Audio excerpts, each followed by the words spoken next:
नमस्कार, तुमच्या सर्वांचं खूप खूप स्वागत करते आहे आणखी एका नवीन अशा व्हिडिओमध्ये।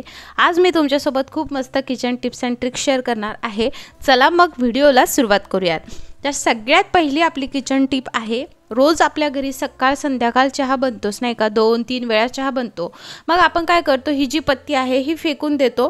तर तसं न करता जेव्हाही तुम्ही चहा करणार आहात तेव्हा ही पत्ती जी आहे असं 2 ते 3 वेळेस आपल्याला छानपैकी पाण्याने धुवून घ्यायची आहे। यामध्ये जर अद्रक टाकले असेल तर अद्रक काढून घ्या, फक्त पत्ती। आणि ती पत्ती अशा पद्धतीने खत म्हणून जे आहे आपल्याला झाडाला टाकायची आहे। याने जे काही झाडाची माती आहे तीही मस्त अशी जे आहे खत त्याला मिळाल्यामुळे अशी मोकळी मोकळी राहते आणि आपलं झाड वाढण्यास सुद्धा खूप मदत होते। आय होप तुम्हाला ती टिप नक्की आवडली असणार।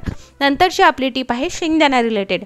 बाजारामधनं किराणा माल एकदा आपण भरला, शेंगदाणा आणले, पॉकेटमधले असले किंवा मग तुम्ही असे मोकळे जरी आणले तर कधीही हे शेंगदाणे जास्त काळ टिकण्यासाठी तुम्ही जेव्हा किराणा मालातून हे एकदाच किराणा भरता आणि आणता तर काय करायचं आहे, अशा पद्धतीने प्लेटीमध्ये शेंगदाणे पसरवून घ्यायचे आहेत।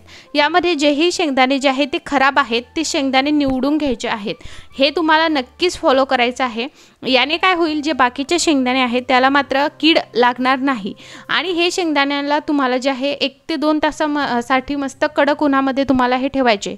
असं केल्याने तुमचे शेंगदाणे कधीच खराब होत नाही किंवा मग तुम्हाला फ्रीजमध्येही ठेवायची गरज पडत नाही। कितीही मोठे शेंगदाणे असले ना तरी ही टिप जी आहे ती नक्की फॉलो करा आणि अशा पद्धतीने तुम्हाला 1 ते 2 तास कडक ऊन जर याला तुम्ही दिलं आणि मग नंतर तुम्ही डब्यामध्ये भरून ठेवलं तर तुमच्या शेंगदाण्याला कधीच अळ्या होणार नाही, कीडसुद्धा लागणार नाही आणि भरपूर दिवस तुमचे शेंगदाणे हे नक्कीच टिकतील। आय होप तुम्हाला ही शेंगदाण्याची टिप खूप आवडली असणार। नंतरची आपली टिप आहे पोहा रिलेटेड। तर कधी आपण पोहे हे खुले आणतो किंवा मग कधी असे पॉकेटमध्ये आणतो। तर पॉकेटमधले असले आणि खुले असले दोन्हीसाठी आपल्याला ही टिप फॉलो करायची आहे। पण जर तुम्ही अजून चॅनलला सबस्क्राईब केलं नसेल तर आधी सर्वात प्रथम तुम्हाला व्हिडिओला लाईक करायचं आहे, चॅनलला सबस्क्राईब करायचं आहे आणि बेल आयकॉन नक्की ऑल करायचं आहे। आता तुम्ही जेव्हा हे पोह्यांचं पाकिट जे आहे ते काढणार आहात तेव्हा कधीही पोहे हे खराब होऊ नये म्हणून काय करायचं आहे, तुम्हाला अशा पद्धतीने चाळणीने कधीही डब्यामध्ये भरण्याच्या आधी असं चाळून घ्यायचं आहे। म्हणजे त्यामधली जी काही धूळ वगैरे असेल किंवा बारीक झालेले काही पोहे किंवा काही कचरा असेल तो नक्की यामधनं पडतो आणि यामधला पूर्ण कचरा जो आहे तो निघून जातो आणि आपण आयत्या वेळी आपली जी आहे ती गडबड होत नाही की हे निवडायचे आहे आणि मग पोहे आपल्याला करायचे आहे। असं तुम्ही नेहमी करून ठेवलं आणि मग डब्यामध्ये भरलं तर जर तुमच्या घरी पाहुणे जरी आले तर अगदी तुम्हाला हे फक्त धुवायचे आहे करायचं आहे। आणि जर अशा पद्धतीने घ्यायचं आणि तो जर व्यवस्थितरित्या तुटला, कडक असले तर पोहे डायरेक्टली भरायचे आहे। पण जर हे कडक जर नसेल, तुम्हाला असं वाटलं की यामध्ये थोडंसं बघा अशा पद्धतीने मोडल्यानंतर लगेच मोडला आणि जर तर तुम्हाला डायरेक्ट डब्यात भरायचं, पण लगेच नाही मोडला तर तुम्हाला हे उन्हात ठेवायचं आहे। याने जे आहे काय होईल, तुमचे पोहे जास्त काळसुद्धा टिकतील, कडक होतील आणि तुमच्या पोह्यांचा लगदासुद्धा होणार नाही। अशा पद्धतीने जे आहे वातावरणामुळे पोहे जे आहे त्यातला जो कडकपणा असतो तो मॉइश्चर जे आहे ते ट्रॅप होऊन जातं आणि त्यामुळे त्यात थोडासा असा ओलसरपणा येतो। त्यामुळे नेहमी उन्हामध्ये ठेवलं, हे छान कडक झाले, नंतर डब्यामध्ये भरून ठेवले तर टिकतात ही फार काळ, याचा लगदासुद्धा होत नाही आणि मोकळे मोकळे पोहे होतात। बऱ्याच जणांना मोकळे मोकळेच पोहे आवडतात किंवा असे असतात की कोणाकोणाला लगदासुद्धा आवडतो, पण ही टिप नक्की फॉलो करा। याने तुमचे 2 जे आहे कामं होणार आहे, ते म्हणजे पोह्यांना जे आहे कीडसुद्धा लागणार नाही, खराबसुद्धा होणार नाही आणि पोहेही छान मोकळे मोकळे होतील। चला, आय होप तुम्हाला ही टिप खूप आवडली असणार।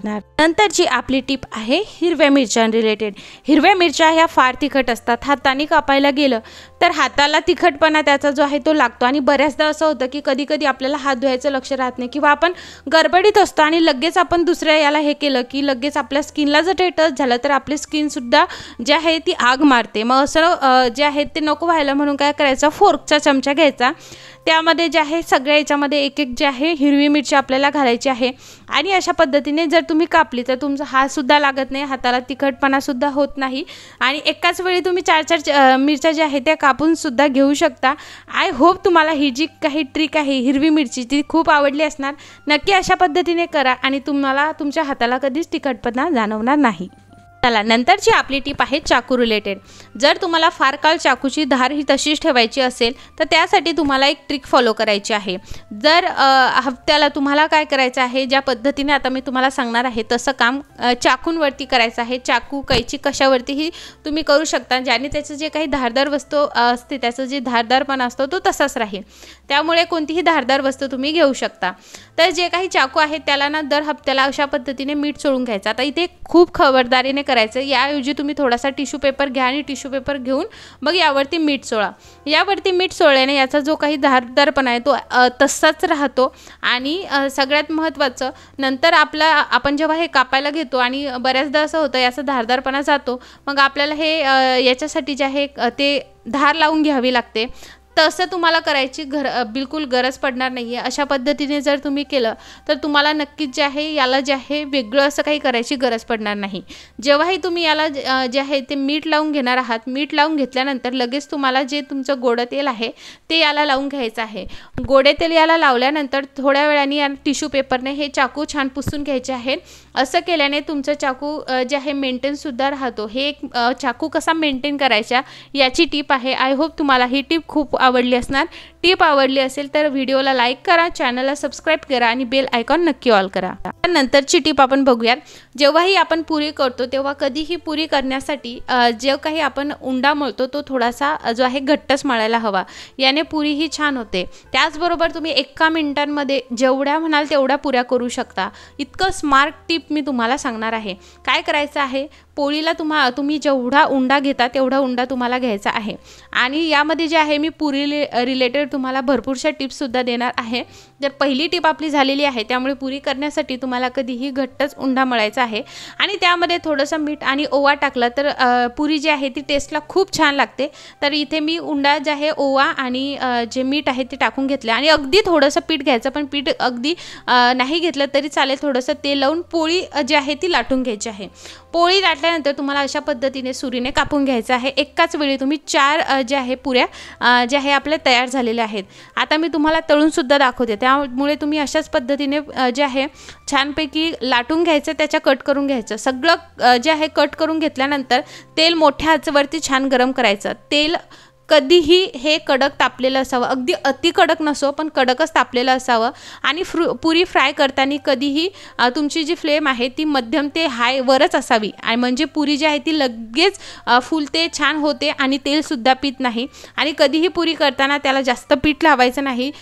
जर तुम्ही पीठच नाही लावलं, तेल लावलं तर फारच छान। बघा पुऱ्या किती छान पद्धतीने आपल्या फुगायला लागल्या आहेत। अशा पद्धतीने तुम्ही पुऱ्या केल्या तर तुमच्या घरी कितीही पाहुणे आले तरीही तुम्ही कितीही वेळा म्हणजे अगदी कमी वेळात खूप साऱ्या पुऱ्या बनवून ठेवू शकता।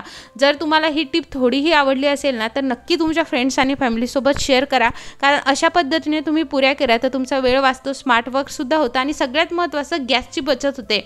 एकदाच लाटून घ्यायच्या आणि फास्ट पुऱ्या तळायच्या। आपण काय करतो, एक पुरी करतो मग तळतो, एक पुरी करतो तळतो, याच्यामध्ये गॅस खूप वाया जातो। त्यामुळे तुम्हाला अशा पद्धतीने नक्की करायचं आहे। नक्की या पद्धतीने पुऱ्या करून बघा आणि अशा शेपच्या तर नक्कीच करा। आय होप तुम्हाला या सगळ्या टिप आणि ट्रिक्स खूप आवडल्या असणार आणि तुम्हाला कशा रिलेटेड व्हिडिओ हवा आहे हे तुम्ही मला कमेंटमध्ये नक्कीच सांगू शकता। हा व्हिडिओ बघितल्याबद्दल तुम्हा सर्वांचे खूप खूप आभार मंडळी। सगळ्यांसोबत शेअर नक्की करा।